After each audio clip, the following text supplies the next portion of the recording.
আর ভেঙে পড়ার মুহূর্তের ছবি এই মুহূর্তে দেখছেন, ভেঙে পড়ার মুহূর্তের ছবি। দাউ দাউ করে আগুন, ভয়াবহ বিস্ফোরণের শব্দ। আর 238 জন, আমাদের কিছুক্ষণ আগে আহমেদাবাদ থেকে প্রতিনিধি জানালেন 238 জন যাত্রী ক্রু মিলিয়েছিলেন এবং ফুল বিমান, পুরো ফুল ছিল। দেখুন কিভাবে ভেঙে পড়লো বিমানটি, দাউ দাউ করে আগুন, বিস্ফোরণ, ভয়াবহ বিস্ফোরণে গোটা এলাকা কেঁপে উঠলো। তার পাঁচিলে না ওড়ার পরেই একটি নির্মীয়মান, তাল সামলাতে না পেরে একটি নির্মীয়মান বহুতলে ধাক্কা মারল বিমানটি। তারপরেই এতজন যাত্রী নিয়ে পুরো বিস্ফোরণে উড়ে গেল গোটা এয়ার ইন্ডিয়ার বিমান, উড়ে ছাই। যে ছবি দেখছেন এই মুহূর্তে, দেখছেন নিউজ 18 বাংলায়। যারা ছবি চোখ রেখেছেন, ভেঙে পড়ার মুহূর্তের ছবি দেখাচ্ছি আমরা। টেক অফের পর নির্মীয়মান বহুতলে ধাক্কা, এই যে একেবারে অরিজিনাল ভেঙে পড়ার মুহূর্তের ছবি দেখুন। এয়ার ইন্ডিয়ার বিমান লন্ডনের উদ্দেশ্যে ওড়ার চেষ্টা, তারপরে ওড়ার টেক অফের সময় উড়তে না পেরে, তাল সামলাতে না পেরে একেবারে বহুতলের ওপরে ভেঙে পড়লো। পরিষ্কার দেখা যাচ্ছে ভেঙে পড়লো বিমানটি, নিয়ন্ত্রণ হারালো বিমানটি। সেটা বোঝা যাবে ব্ল্যাক বক্সে উদ্ধার করার পরে, যে কেন, কি কারণে, যান্ত্রিক ত্রুটি না অন্য কিছু, সেই সমস্ত কিছু বোঝা যাবে। কথা বলবো প্রতিনিধি মৈত্রীর সঙ্গে। মৈত্রী, যে ছবি আমরা দেখাচ্ছি তাতে পরিষ্কার যে বিমানটি উড়লো, সামান্য উড়ে তারপরে কোথাও একটা নিয়ন্ত্রণ হারালো এবং বহুতলের ওপরে ভেঙে পড়লো।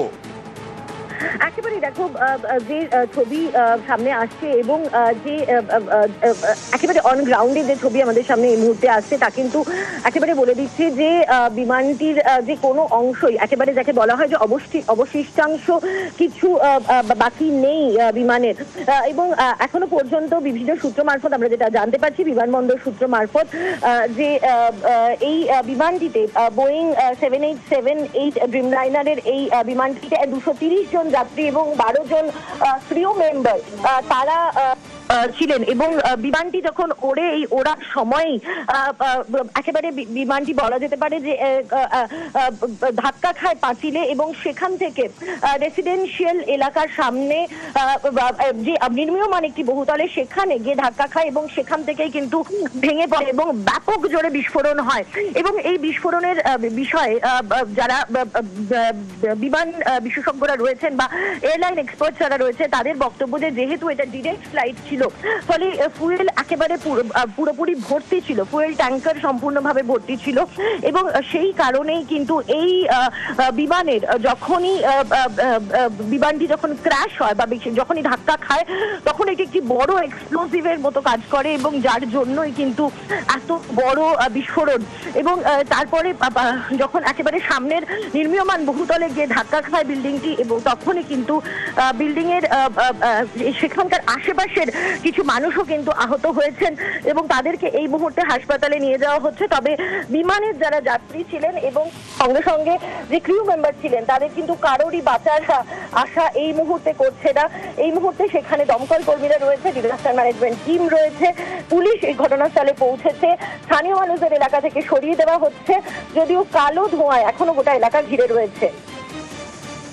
যেখানে ভেঙে পড়েছে এই সেই বাড়ি, দেখুন যেখানে ভেঙে পড়েছে সেখানে ধোঁয়া, এখানেই পুড়ে ছাই হয়ে গেছে বিমানটি।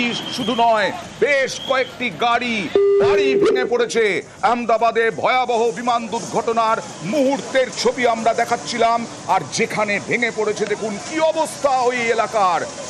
সাম্প্রতিক সময় গত 15 বছরে এত বড় বিমান দুর্ঘটনা ঘটেনি। কারণ আমরা যদি ইতিহাস ঘাঁটি তাহলে দেখব 22শে মে 2010-এ ম্যাঙ্গালোরে, দুবাই থেকে ম্যাঙ্গালোরে যখন এসেছিল একটি বিমান, সেই বিমান ম্যাঙ্গালোর বিমানবন্দর থেকে ছিটকে বেরিয়ে যায়, 158 জনের মৃত্যু হয়। ম্যাঙ্গালোর বিমানবন্দর খুব ছোট, যে রানওয়ে, সেই রানওয়ে থেকে একদম ছিটকে গিয়ে পড়ে বিমান, সেখানে 158 জনের মৃত্যু হয়েছিল। তারপরে আজ আহমেদাবাদে আরো ভয়াবহ বিমান দুর্ঘটনা। যে মুহূর্তের ছবি, ভেঙে পড়ার মুহূর্তের ছবি আপনাদের সামনে তুলে ধরছি। বিমানটি উড়ল, কোথাও নিয়ন্ত্রণ হারিয়ে তারপরে ওই বহুতলের ভেঙে পড়লো, ধাক্কা খেলো, বহুতলে ধাক্কা খেয়ে বিরাট বিস্ফোরণ। আর বহু মানুষের মৃত্যুর আশঙ্কা। সরকারিভাবে এখনো কতজনের মৃত্যু হয়েছে জানা যায়নি, কিন্তু বিশেষজ্ঞরা বলছেন যে এইভাবে যখন বিমান ভেঙে পড়ে তখন একজনেরও বেঁচে থাকার কোনো সম্ভাবনা থাকে না। আর তাই যেহেতু বসতি এলাকায়, যেহেতু গাড়ি পুড়েছে বিভিন্ন জায়গায় এবং ভেঙে পড়েছে বাড়ি, তাই আরও বসতি এলাকার বাসিন্দাদের আহত হওয়া, নিহত হওয়ার আশঙ্কাও রয়েছে। দেখুন, মেঘানীনগরে ভেঙে পড়ল বিমান। এখনো পর্যন্ত যা জানা যাচ্ছে দুপুর 1:38 ওড়ার চেষ্টা করেছিল বিমানটি। লন্ডন যাচ্ছিল বিমানটি, লন্ডন যাওয়ার পথেই বিমানটি জাস্ট উড়ল, ওড়ার পরেই এইখানে ভেঙে পড়ল। যেখানের ছবি এই মুহূর্তে দেখাচ্ছি আমরা, ধোঁয়া, গল গল করে ধোঁয়া। আর মানুষ, যাত্রী যারা ছিলেন, কতজন যাত্রী ছিলেন, তাদের জিনিসপত্র উদ্ধার করা হচ্ছে, টেক অফের পরেই ভেঙে পড়ল এইখানে সেই বিমান, এয়ার ইন্ডিয়ার বিমান যা লন্ডনে যাচ্ছিল। এখনো পর্যন্ত যা খবর, 250 যাত্রী, ক্রিউ মেম্বার সহ প্রায় 250 যাত্রী ছিলেন। ভেঙে পড়ার মুহূর্তের ছবি আবার দেখুন। বিমানে ছিলেন 2 শিশু সহ 220 জন যাত্রী এবং 12 জন ক্রু, প্রাথমিকভাবে জানা যাচ্ছে। ভয়াবহ বিমান দুর্ঘটনা। এই মুহূর্তে নিউজ 18 বাংলায় যারা চোখ রেখেছেন তাদের জন্য জানাই, আজ দুপুর 1:38 প্রাথমিকভাবে যা জানা যাচ্ছে, আহমেদাবাদে সর্দার বল্লভভাই প্যাটেল এয়ারপোর্ট থেকে উড়েছিল এই বিমানটি। ওড়ার পরেই, টেক অফের পরেই তাল সামলাতে না পেরে, নিয়ন্ত্রণ হারিয়ে একটি বিমানবন্দরের বাইরে নির্মীয়মান বহুতলে ধাক্কা, সঙ্গে সঙ্গে বিস্ফোরণ, উড়ে ছাই গোটা বিমান। দেখছেন সেই ছবি, ভয়াবহ দুর্ঘটনা আহমেদাবাদে। 242 জন, এখনো পর্যন্ত যা জানা যাচ্ছে 242 জন ক্রু এবং যাত্রী মিলিয়ে 242 জন ছিলেন ওই বিমানে। 232 জন যাত্রী এবং 10 জন ক্রু মেম্বার। বিমান ভেঙে পড়ল বসতি এলাকায়। 242 জন যাত্রী এবং ক্রু মেম্বার সহ ভয়াবহ সেই ছবি দেখাচ্ছি আমরা। ভেঙে পড়ল যাত্রীবাহী বিমান। যে কথা বলছিলাম, 2010 সালে বড় দুর্ঘটনার মধ্যে পড়েছিল এই ইন্ডিয়ান এয়ারলাইন্সের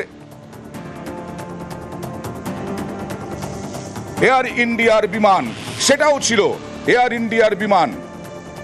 এবং সেই 2010 সালে ম্যাঙ্গালোর বিমানবন্দর থেকে ছিটকে গিয়েছিল বিমান, 158 জনের মৃত্যু হয়েছিল। তারপরে 15 বছর পর আরো বড় ভয়াবহ দুর্ঘটনা আহমেদাবাদ থেকে লন্ডনে যাওয়ার কথা ছিল এই বিমানটির, যাওয়ার কথা ছিল 242 জন যাত্রী এবং ক্রু মেম্বারের। তাদের মৃত্যুর আশঙ্কা সবারই। ভেঙে পড়ার মুহূর্তের ছবি দেখছেন। আর আরেকদিকে যেখানে ভেঙে পড়েছে বিমানটি, যাত্রীবাহী বিমান, সেই ছবি দেখছেন। আমার সঙ্গে রয়েছেন আমাদের প্রতিনিধি মৌলিক धमाचात। मौलिक जी, क्या खबर है, अभी तक कितने मृतक है?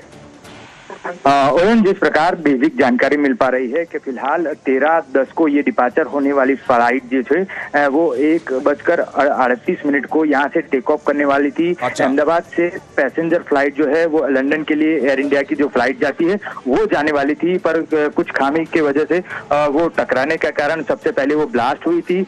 ब्लास्ट होने के बाद इसमें सवार जो अभी माने जा रहे 133 लोग जो थे उसको सारवार के हेठर यहाँ से ले जाया जा रहा है, अलग अलग अस्पताल में उनको भर्ती कराया जा रहा है। कई लोगों की मृत्यु होने की भी खबर आ रही है, पर जानकारी जिस प्रमाण मिल रही है उस प्रमाण अहमदाबाद एयरपोर्ट की फायर ब्रिगेड की टीम, साथ ही साथ राहत कामगिरी के लिए अदानी एयरपोर्ट जो है वो एयरपोर्ट की ओर से भी टीम जो है वो कई कामगिरी यहाँ पे कर रही है। माना जा रहा है कि ये 1988 के बाद ये दूसरी बार ऐसी घटना हुई है जिसमें प्लेन क्रैश होने के कारण कई लोगों की मौत आने की खबर मिल पाई है। मौलिक जी, ये बात बोलिए कि एक बात बोलिए कि आप बोल रहे हैं कि 133 पैसेंजर्स, लेकिन बहुत सोर्स से आ रहा है खबर कि फ्लाइट में 242 पैसेंजर्स और क्रू मेंबर्स थे। जिस प्रकार बेसिक जानकारी मिल पा रही है कि एआई पैसेंजर प्लेन था जिसका नंबर 171 एआई बताया जा रहा है, उसकी अभी लिस्टिंग जो है उसमें पैसेंजर कितने लोग आए थे उसकी जानकारी जो एयरपोर्ट की एयर इंडिया फ्लाइट है उनके पास से एयरपोर्ट ले रही है। उसके बाद ही मालूम पड़ पाएगा कि सही में कितने पैसेंजर एयरपोर्ट के अंदर ये एयर इंडिया के फ्लाइट में सवार थे और कितने लोग की अभी मृत हालत में डेड बॉडी मिली है। वहाँ फिलहाल जिस प्रकार से दृश्य दिख रहा हूँ वो ऐसे है कि कई लोगों की खाली डेड बॉडी है वो नजर आ रही है। आसपास में सभी जगह जो मलबा है वो मलबा भी दिख पड़ा है। साथ ही साथ कई सारी ऐसी गाड़ियां जो है जो प्लेन क्रैश होने के खातिर वहाँ पे मतलब पूरा क्रैश होने के कारण सब कुछ नाश हुआ हो वैसा दृश्य जो है फिलहाल अभी दिख पा रहा है।